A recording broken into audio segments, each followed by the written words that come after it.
must be to make scarce resources, in particular water, a reason for cooperation rather than a reason for conflict.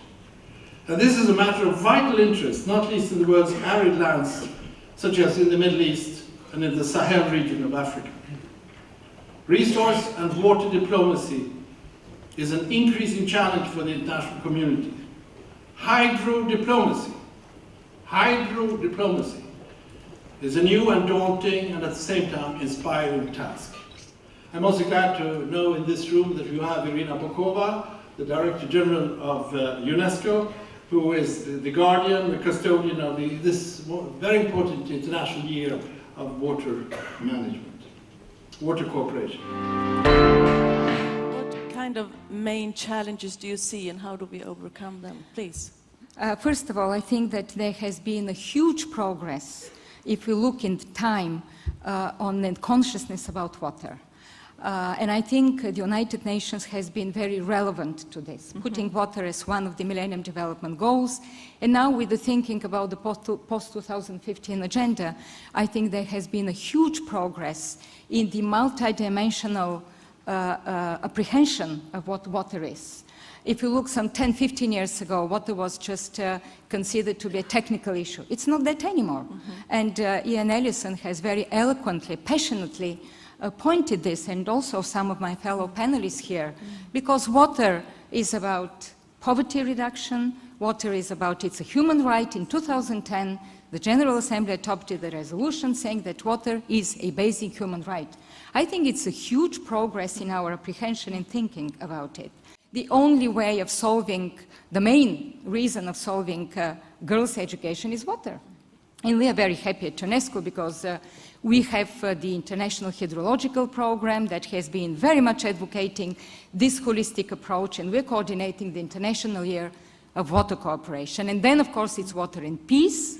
And I would argue here also that since 1945, there have been less conflict. If we look at history of humanity over water, because we are much more conscious and we're taking measures. And I think it is doable. My point is that it is doable. And what Ian Ellison said, we should not just give up and say, oh, we cannot do that because still challenges are ahead. On the contrary, we have to say that it is doable. So this is one of the lessons that we are drawing.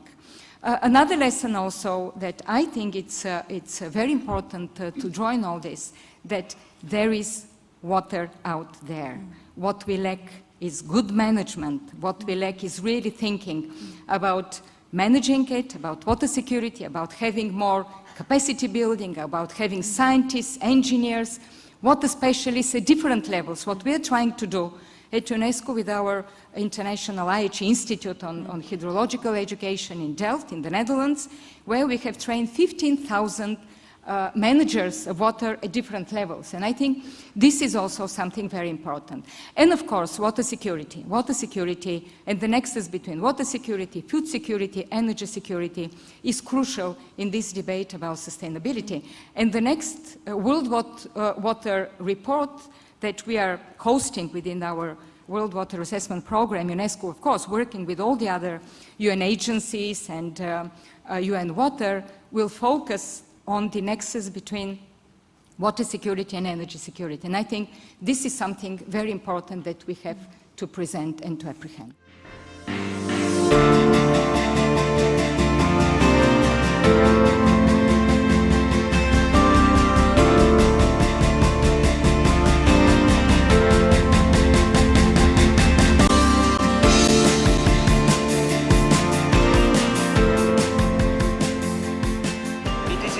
International Year for Water Cooperation.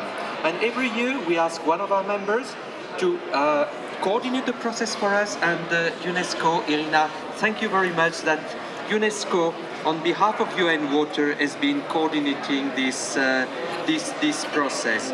There is water in the world, but the way we manage this water, the way we cooperate around this water, the way we use science, the way we also mobilize our institutions at the local level, national, at the regional level is crucial if we want to get access to clean water and sanitation to every single woman and man in this world. This is very symbolic, the puzzle that we are putting right here, and I hope that we will very quickly fill all the necessary slots here to show that international cooperation, this is not something that is not doable, and I think it's very important to show that without international cooperation we cannot solve all the challenges of water. Water, the aquifers, the river basins, they don't know boundaries.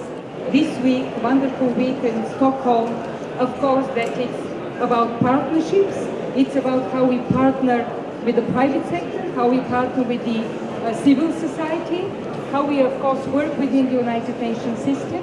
This is our modest interactive contribution to this so important task we have in front of us.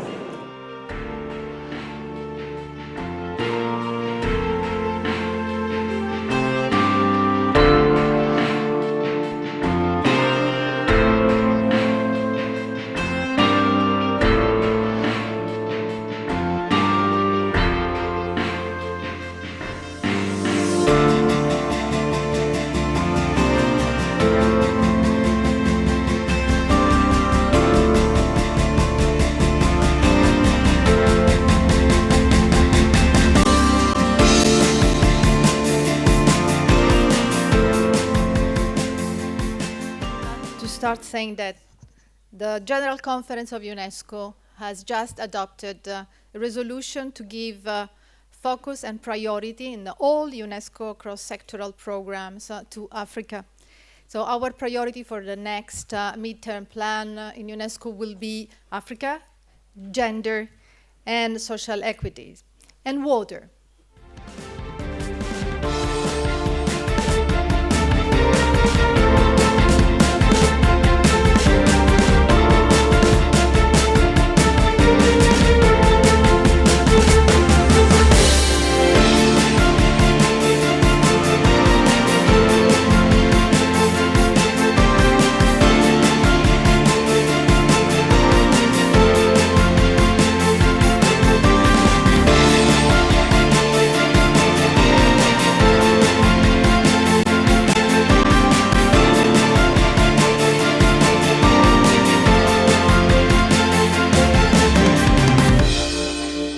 Morgan has been and continues to be a pioneer who, by his innovation, research findings, human solidarity, practical implementations, and educational activity, has contributed immeasurably to the field of water, sanitation, hygiene, and most importantly, to the well-being of millions of people.